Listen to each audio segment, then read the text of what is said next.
time for a Drunk Talk TV Music Industry News Desk Report. Strap yourself in for what prohibited batteries not included, not available in State of Shock. Hey everyone, welcome to another Drum Talk TV News Desk Report coming to you live February 27th, 2026.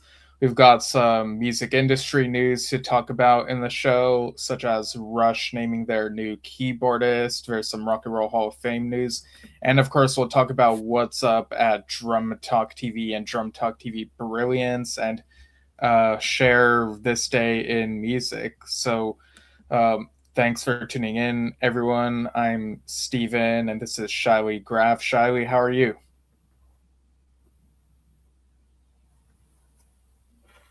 Hi, it's great to be here again. It's been pretty good. I'm very excited for this weekend, and yeah, how are you doing, Steven?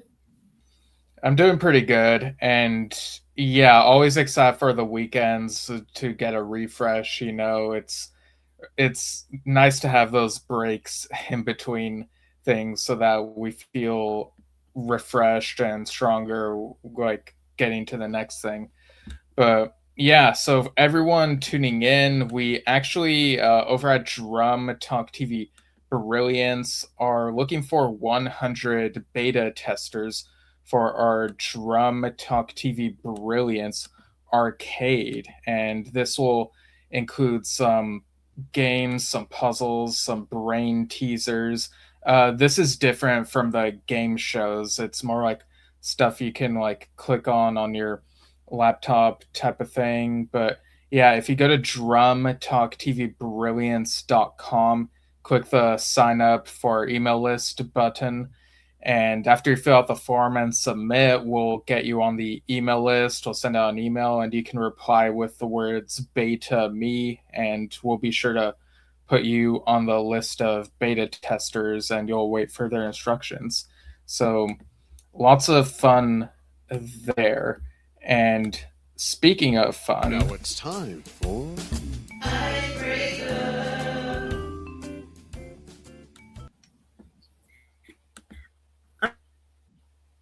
All right, Steven, I have an icebreaker for you today.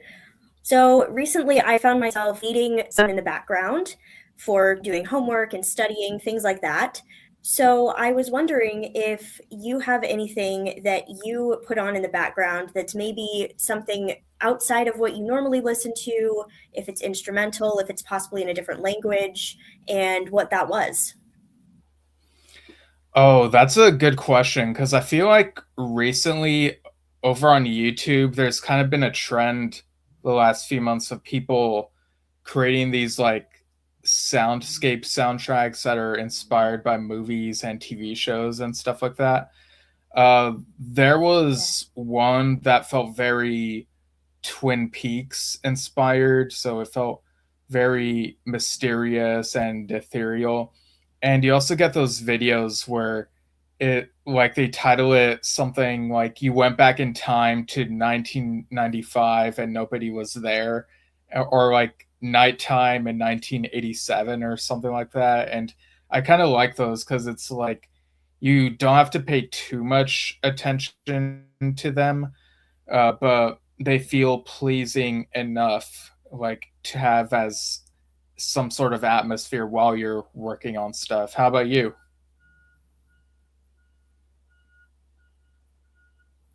Yeah, that's a really great answer. I've also seen a lot of those types of YouTube mixes and I've used those in the past. This week, my friend put me onto this Lebanese band. So they sing in Arabic. They're called Mashru Leila, and they're really great. I've absolutely loved listening through their discography. I've probably listened through it at least twice this week just by putting it on and doing homework and all of that. So it's been great. I have been trying to dig into other bands from Africa and the Middle East, and really just kind of finding a love for foreign music. Yeah, it's really good to broaden the horizons because I try to find new things, but sometimes still feel like I'm kind of in my own box. So it's always good to discover new, unfamiliar things. But yeah, so now we'll touch on some It's history time for here. This Day in Music History. One out the whole week because we'd be here forever. All right, in 2010, U2 raked in more money than any other music act in the US in 2009, making 109 million US dollars, 71 million pounds, from touring, record sales, and other royalties, almost twice as much as the second best, Bruce Springsteen, who took home $58 million US dollars, 38 million pounds. This was followed by Madonna with 47 million US dollars and AC/DC with 44 million US dollars. Coldplay were the most successful British group, number 8, with takings of 27. Right. And in 2001, Carlos Santana returned to Atlan de Navarro, the Mexican town where he grew up for the first time in 46 years. A statue honoring of Carlos and his father, mariachi player Jose Santana, was unveiled, and Santana was presented with the keys to the city and named the favorite son of Atlan. That's a really cool honor there. And yeah, really great stuff. Yeah, in 1983, or 93, I'm sorry. After 14 weeks at number 1 on the US singles chart, I Will Always Love You gave Whitney Houston the longest ever US chart topper, taking over from Boyz II Men's hit End of the Road, and became the second biggest selling single in the US. Recorded by Houston for the soundtrack to her film debut, The Bodyguard, the song quickly became one of the world's best-selling singles of all time. Let me tell you, that's probably one of the most recognizable songs of all time. I love that song. I've loved that song for years, and I just think Whitney's an absolute powerhouse on it. Yeah, whenever that song appears in a movie or something, it really is a scene stealer, and for good reason. In 1981, The Who released You Better Bet, their first single since the passing of their drummer Keith Moon in 1978. Kenny Jones, formerly of The Faces, had replaced Moon. The single peaked at number 9 in the UK and number 18 in the US. Upon the launch of MTV on August 1st, 1981, it was the 4th video played.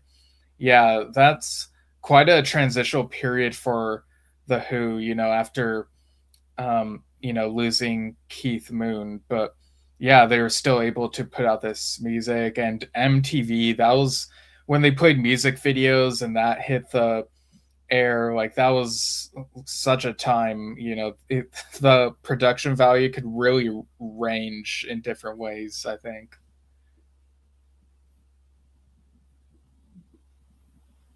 Yeah, certainly.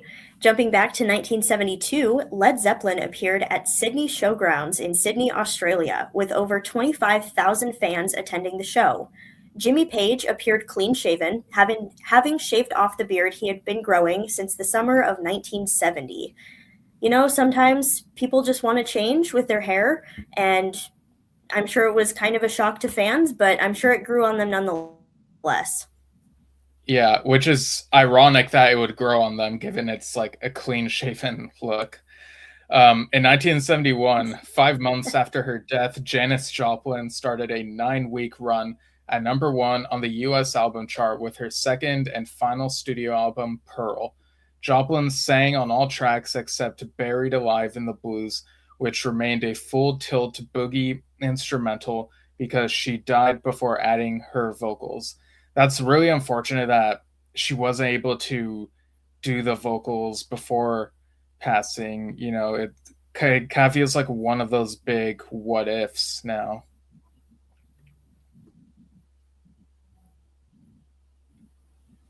Yeah, certainly. It is always really interesting to see what happens after someone passes away with their music. Going back to 1967, Pink Floyd continued working on their debut album, The Piper at the Gates of Dawn, at Abbey Road Studios in London. With the exception of 2 group-composed instrumentals and 1 Roger Waters song, the album was written entirely by Syd Barrett. If you know anything about Pink Floyd, and I've just learned this from doing these segments, is that Syd Barrett had to leave the group after a short period because of various health and mental health issues, and so having his music so instrumental in the debut of their band is just really important, I think, to their history. Yeah, that album, it really feels like, it stands on its own in that way, and that it's kind of a different flavor from some of the stuff that came later. So it's an interesting stepping stone early on in that discography. 1964, 21-year-old former hairdresser and cloakroom attendant at the Cavern Club, Cilla Black was at number 1 on the UK singles chart with Anyone Who Had a Heart. Written by Bacharach and David, it was Black's first UK number 1. Also, this week's UK Top 10 was the first ever to feature only UK acts. That's kind of interesting to think about, how a UK Top 10 might include people outside of the UK, like maybe American or some other countries or something like that. But yeah, great stuff here on the This Day in Music segment. It's a lot of food for thought. So now we move over, shift gears a little bit. Let's see what's in the news at John Talk TV. Yeah.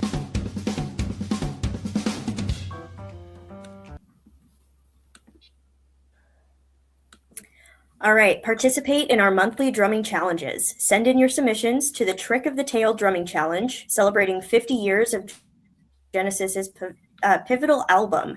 Also participate in Buddy Rich Tribute Drumming Challenge. Submissions will be accepted until February 28th at 11:59 p.m. Pacific over at drumtalktvbrilliance.com. So send in those videos for a chance to win some great prizes.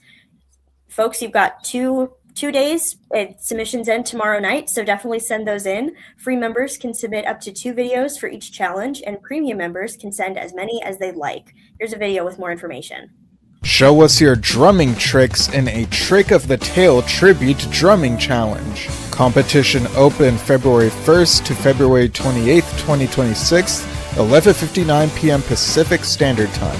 Celebrate 50 years of a pivotal Genesis album. Win up to $125 worth of prizes by playing along to official tracks straight from the first Genesis album to feature the amazing Phil Collins as the lead vocalist, though he still played drums on this one, of course. Win a gift certificate to a favorite music store. First place gets to have a Drum Talk TV interview. All the info, rules, and judging criteria are on the site. Free members can submit up to 2 videos per challenge. Premium members can submit as many as they'd like. Go to drumtalktvbrilliance.com. Enter the Buddy Rich Tribute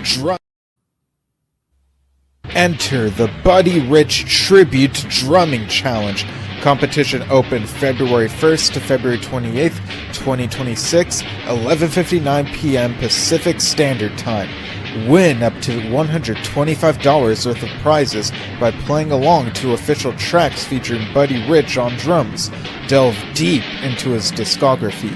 Win a gift certificate to a favorite music store. First place gets to have a Drum Talk TV interview. All the info, rules, and judging criteria are on the site. Free members can submit up to 2 videos per challenge. Paid members can submit as many as they'd like. Go to drumtalktvbrilliance.com.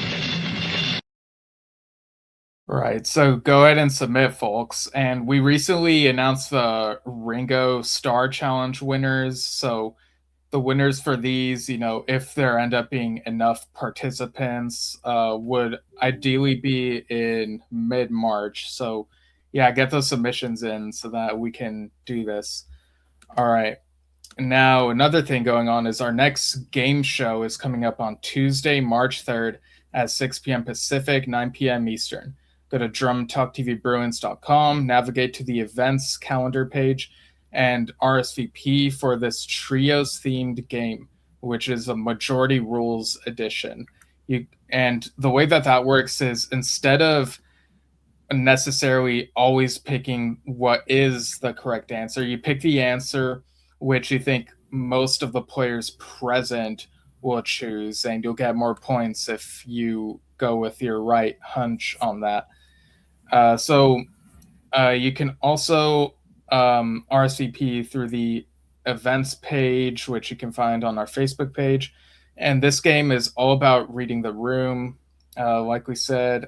So come take a stab at it for a chance to win fun prizes. These ones are from Medley Merch, whose music-themed products you can check out at medleymerch.com.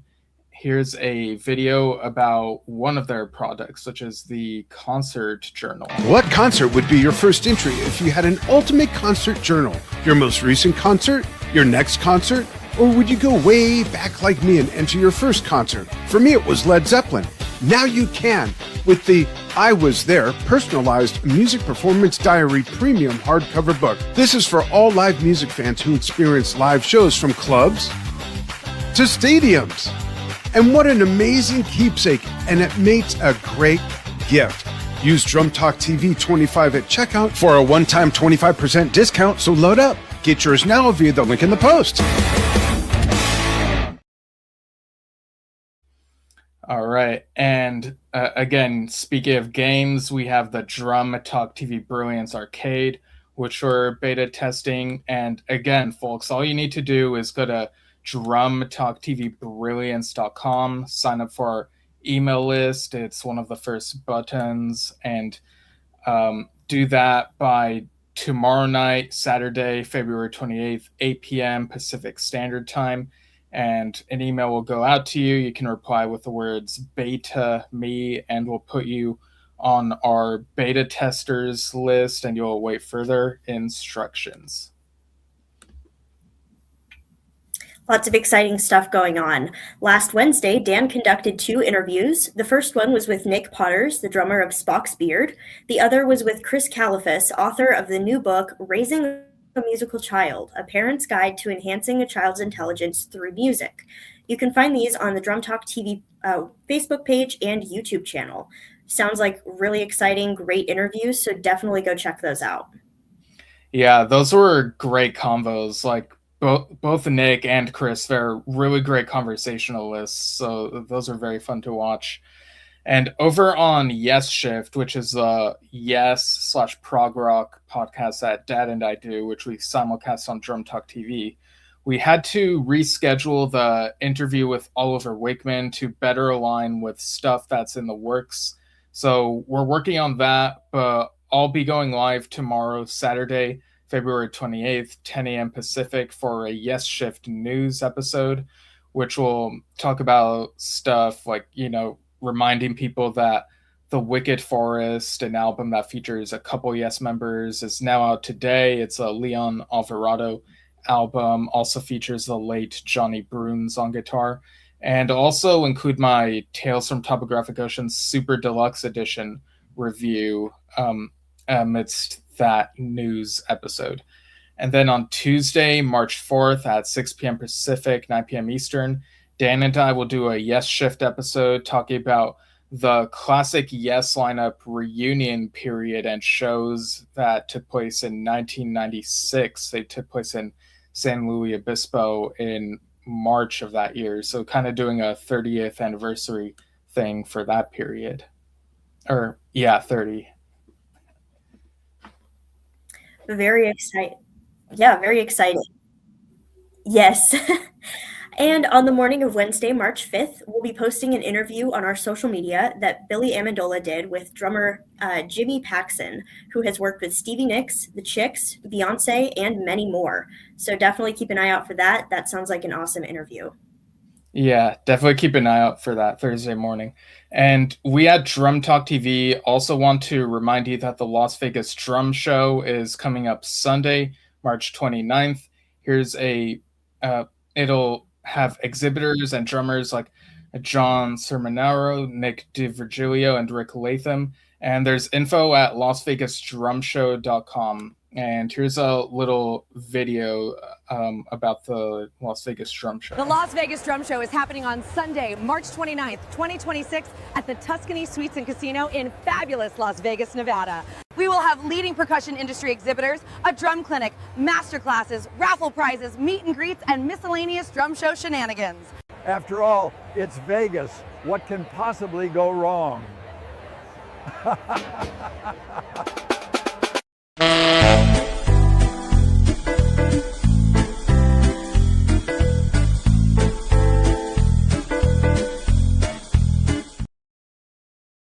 All right. And just real quickly, shout outs to people in the comments. Gary Roth tuning in from Toledo, and David Marlette tuning in from Louisville, Kentucky. And now Bert Serve, is that how it's pronounced, Bert? Tuning in from Mississauga, Canada. Yeah. Thanks for tuning in, folks. Great to have you tuning in for this Drum Talk TV News Desk report. All right, so now it's that time of the show where we have to shift to a bit of a different mode. And now a moment to acknowledge those who have passed.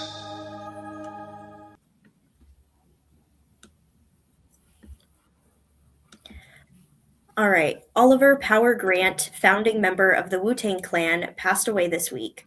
Parade reported that no cause of death has been revealed. He was born in Jamaica and raised in New York, and he was a pivotal part of Wu-Tang Clan's success, funding their early endeavors and executive producing subsequent projects.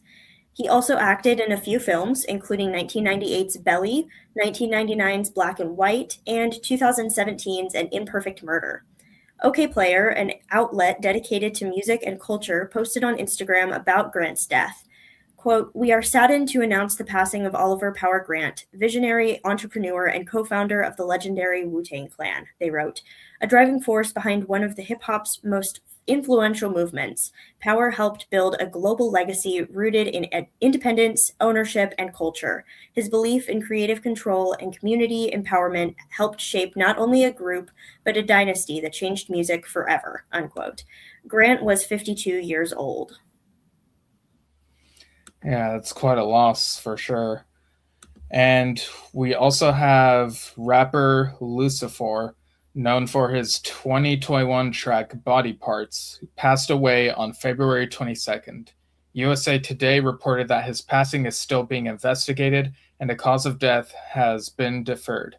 Born James Deere, he was part of the underground rap scene and known for his work in the Sigglecore subgenre of trap music.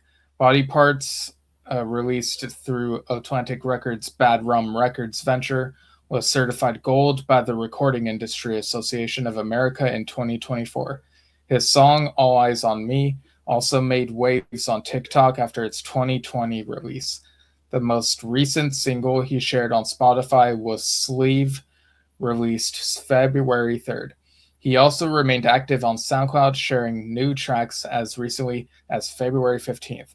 Quote, "I am devastated to inform you that today James Lucifer actually passed away," unquote. The statement, signed by his manager Kayla G, read, quote, "He was truly a leader, a king, and a musician, and a genius. There is nobody like him, and there will never be.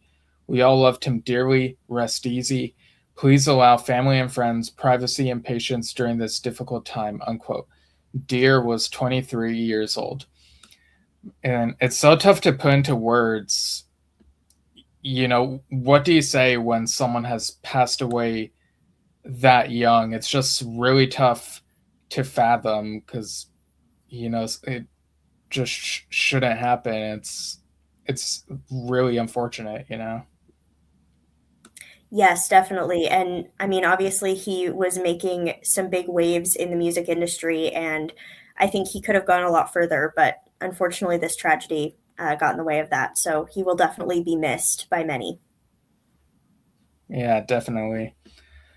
All right. So now we have some other coverage involving what's been going on in music. So let's see what we got here. Now let's see what's been going on this week in the music industry. All right, headliners for Montreal's Osheaga Festival 2026 were announced this week, and the acts will appeal to a wide audience. Billboard reported that 21 Pilots, The XX, Tate McRae, Somber, Number, Turnstile, Lord, Gunna, and Major Lazer are among the headliners. The event, which takes place in Parc Jean Drapeau from July 31st to August 2nd, will also feature The Neighborhood, Geese, Kehlani, Wet Leg, Jid, Wolf Alice, Empire of the Sun, Mountjoy, Franz Ferdinand, Lil Sims, Clips, Subtronics, Zara Larson of Monsters and Men, Horse Girl, and many more. Tickets for the festival, which is in its 19th year, went on sale this morning, February 27th at 10 a.m. Eastern. This sounds like an absolutely heck of a time, fun festival. There's many of these artists on here that I listen to that I enjoy. 21 Pilots probably the biggest of them. So, I mean, really, this is just going to be a weekend full of fun. So definitely, if you have the ability, go and check that out. I really wish I could go.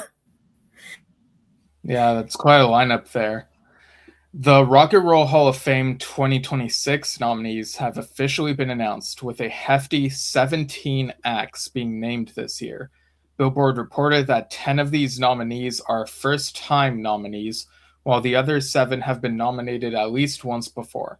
The nominees are the Black Crowes, Jeff Buckley, Mariah Carey, Phil Collins, Melissa Etheridge, Lauryn Hill, Billy Idol, INXS, Iron Maiden, Joy Division / New Order, New Edition, Oasis, Pink, Sade, Shakira, Luther Vandross, and Wu-Tang Clan. An artist / act becomes eligible for Rock and Roll Hall of Fame nomination 25 years after the release of their first commercial recording, making Pink the most recent name since her debut album Can't Take Me Home dropped in 2000. Phil Collins is a first-time nominee as a solo artist, but has been inducted into the Hall of Fame as part of prog rock group Genesis. Should he be inducted, he will become the 29th artist to be inducted at least 2 times. Inductees will be decided by an international panel of 1,200 artists, historians, and music industry professionals, and fan votes, which are open now, will be taken into account. The 2026 class will be announced in April, with the induction ceremony happening this fall. Yeah, this is quite an interesting collection of artists. I know there's that whole debate about, you hear from certain music fans that it's the Rock and Roll Hall of Fame. What are some of these artists here doing? In which case, yeah, I can totally get why maybe it needs to be renamed the Music Hall of Fame. But yeah, I don't know. I feel like with anything that gives awards and stuff like that, this type of recognition, there's always that whole thing of you're never gonna really please everyone. So it's a really tough balancing act, I think. And I see Dan actually chiming in the audience, saying, wow, that's an awesome lineup. I didn't even know that Franz Ferdinand is still together. I love that band. Let's get the drummer on. And he says, I wonder how much weight the fan votes have toward that induction. Yeah, that's a good question. I actually want to look up something about, because I'm not super familiar with whether Franz Ferdinand are still around. I think bands could still be inducted even when they're still not active. But yeah, I'm just double checking that real quick. But I also see that someone else in the comments chimed in saying, oh, this is David again, saying, just seen an ad, a drum show in Vegas would be nice to visit, but why not do one in Kentucky? Yeah, that's a good point. Maybe someone needs to put up a drum show in Kentucky. But okay, yeah, Franz Ferdinand is still active, I just saw. But yeah, I'll be curious to see who ends up getting the most votes in this whole thing.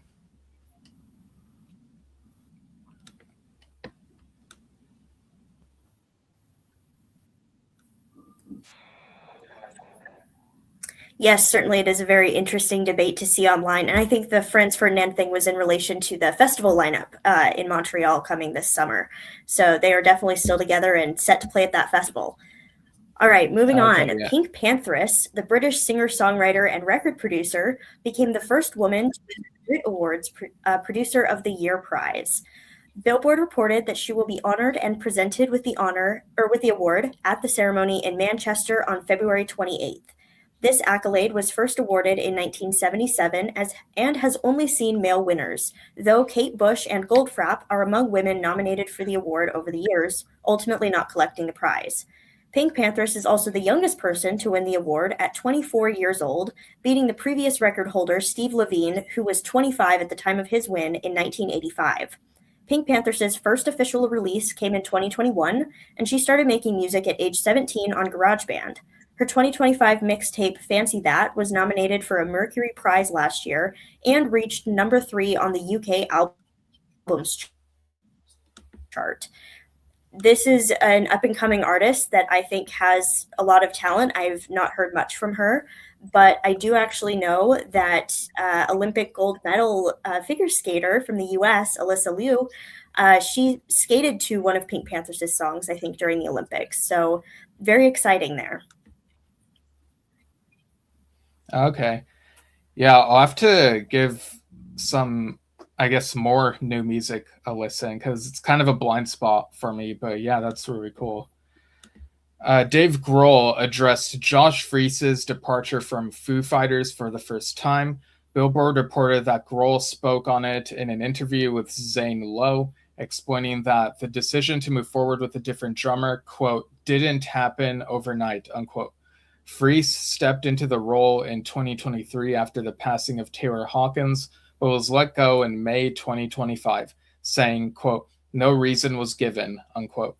Grohl shared that the band spent months discussing the matter before ultimately deciding to tell Freese that they are moving on with a new drummer. Grohl said, quote, basically, we called Josh and we were like, hey man, that was awesome. That was such a blast. Thank you so much. But we were going to move on and find another drummer, unquote. The Foo Fighters didn't initially address the decision, but Grohl said, quote, I think Josh said it best when he said that he didn't feel our music really resonated with him, and that's really important, unquote. Freese has since rejoined Nine Inch Nails and recently stepped in for Weezer on their Australian run for the Good Things Festival. So it's kind of interesting looking at that perspective of, you know, the music has to resonate with the person. And I guess if you're really in it and you can kind of tell if someone's into it or not. But yeah, I still would have liked to have been like a fly on the wall when those decisions were going on. But yeah, that was such a huge thing that happened last year, as we've reported.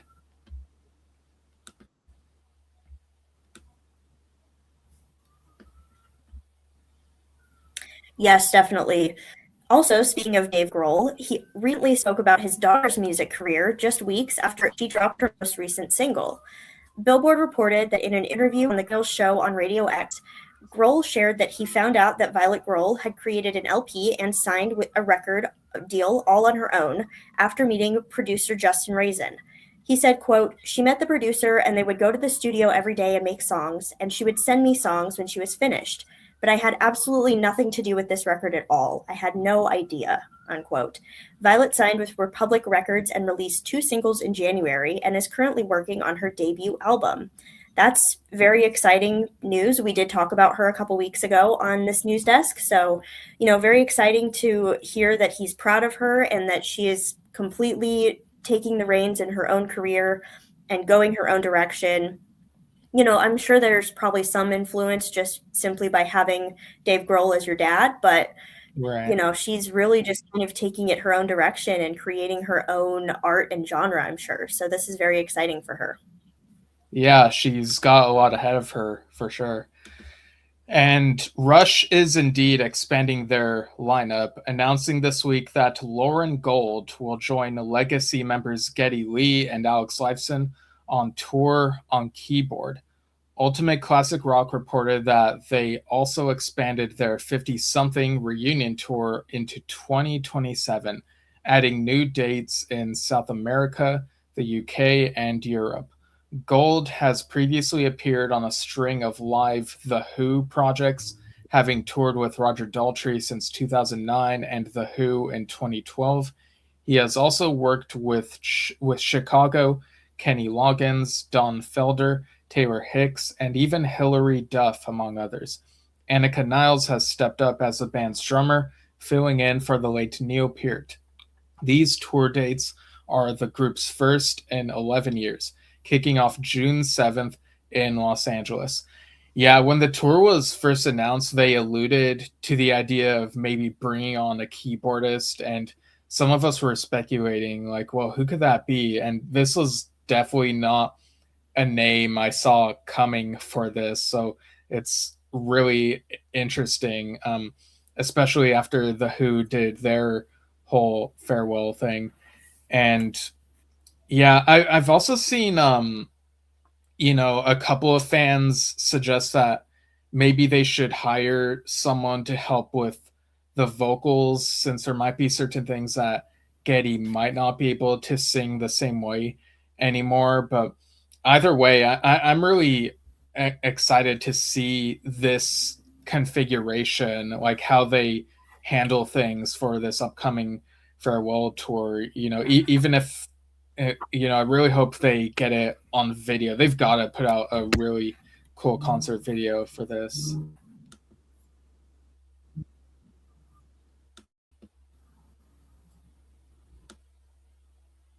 Yeah, definitely some cool stuff coming from Rush. All right, Barry Manilow, singer of hits like Copacabana and Mandy, is taking additional time off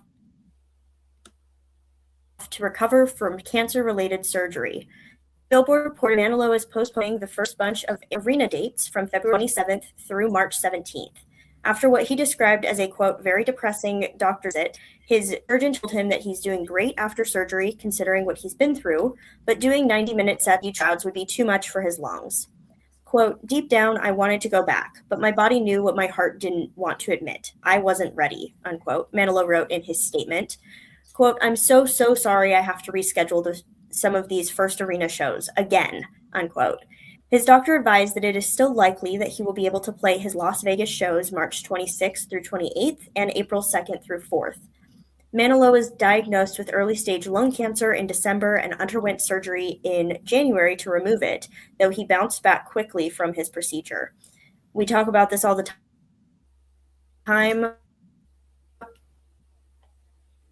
wanting to make sure that you are taking care of your health before anything else. And this is another one of Barry Manilow is in his 80s, and so definitely, this cancer scare probably is giving him a sign that he needs to slow down a little bit. And, I'm very glad that he has recovered very well and that he's still resting and recovering and deciding that the best for him. So, he did say in his statement that when he's back, he will be back. So very exciting to see what happens when he's actually finally able to play those shows. Yeah, you definitely got to balance those choices for whatever's best for your health. And 1970s rock and roll band Little Feat is soon going to embark on the last farewell tour, which marks the end of their nearly 60-year-long career. And they just added a new stop. Parade reported that the band will make an appearance at Summerfest Festival in Milwaukee, Wisconsin on June 27th during the festival's second weekend. This date falls in the middle of their previously scheduled tour dates, which kick off on April 10th in Orlando, Florida, and wrap up in late August. Keyboardist and co-founder Bill Payne recently expressed his thoughts about the upcoming farewell tour, saying, quote, this is a celebration that acknowledges gratitude to all for an unforgettable journey, mingled with joy, sadness, but no regrets. Let's allow some time for all of this to play out. We will have a lot to say and share. All endings suggest new beginnings, unquote. Yeah, I'm curious to see what that might mean, like new beginnings. Like, could there be some other musical related music related stuff coming out after all this? I guess we'll just have to see.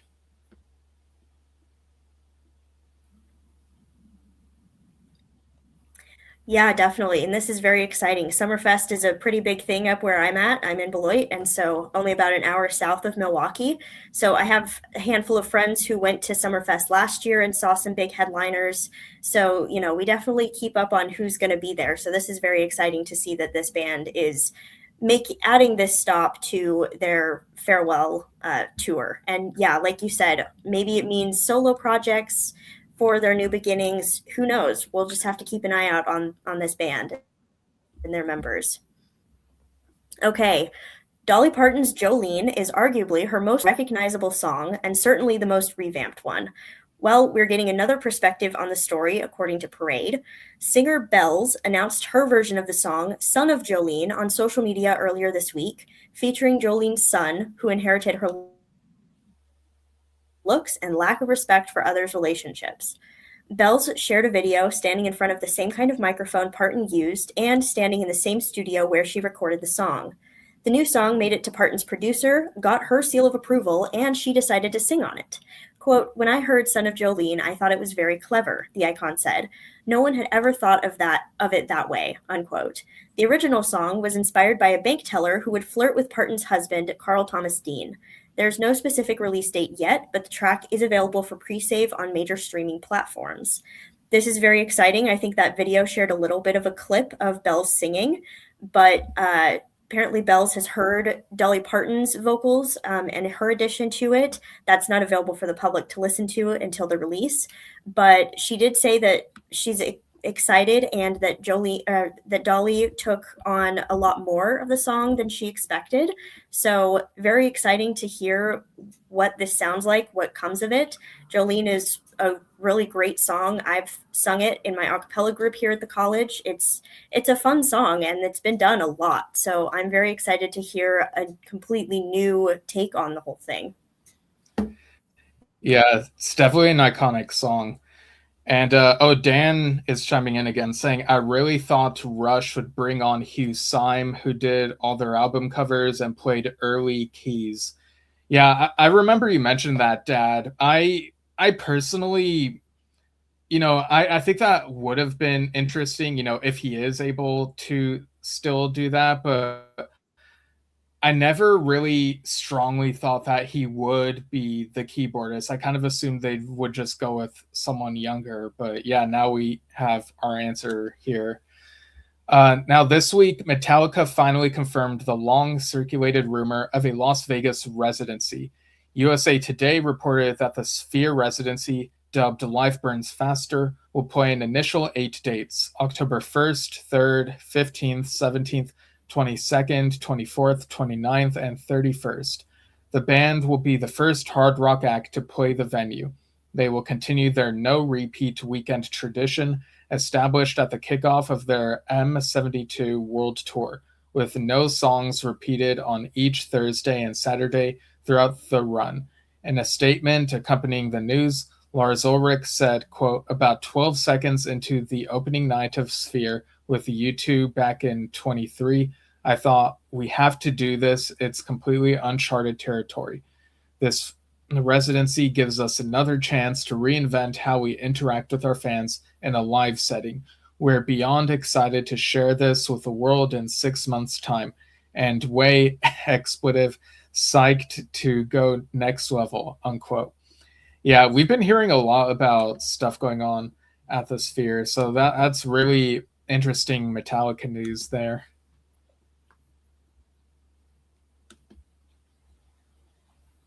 Yes, certainly. Definitely a lot to look forward to for them. Here's a reminder of what's coming up soon on Drum Talk TV. All right, reminder that over at Drum Talk TV Brilliance, we are introducing our arcade. So if you're interested in being a beta tester, drumtalktv.com. You'll get an email, respond to it with words beta me, and we'll put you on that list and you'll await further instructions. It's, a really fun new project that we're working on over here at Drum Talk TV, so I'm excited to see where it goes for sure. Also, remember to submit your drumming challenge videos at drumtalktvbrilliance.com this week, the Trick of the Tail drumming challenge and the Buddy Rich tribute drumming challenge, and at 11:59 p.m. Pacific on February 28th. Free members of our website can submit up to 2 videos per challenge, and premium members can submit as many as they'd like. Bust out those drum kits and hit record. Yeah, and also remember to RSVP to our next game show, which is happening Tuesday, March 3rd at 6 p.m. Pacific, 9 p.m. Eastern, for a chance to win prizes. Go to drumtalktvbrilliance.com, navigate to the events page, and RSVP to receive the link the day of the game. This game of majority rules will focus on trios, so come join in on the fun. Different genres, rock, pop, prog, punk, and, just try it out and see if you win something. It'll be a lot of fun. So thanks for tuning in, everyone. And also thanks again, Shylee, for co-hosting as always.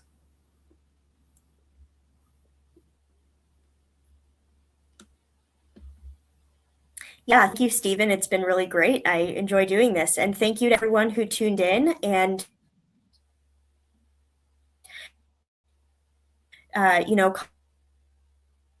commented on things. We still want to see comments. If you're definitely comment and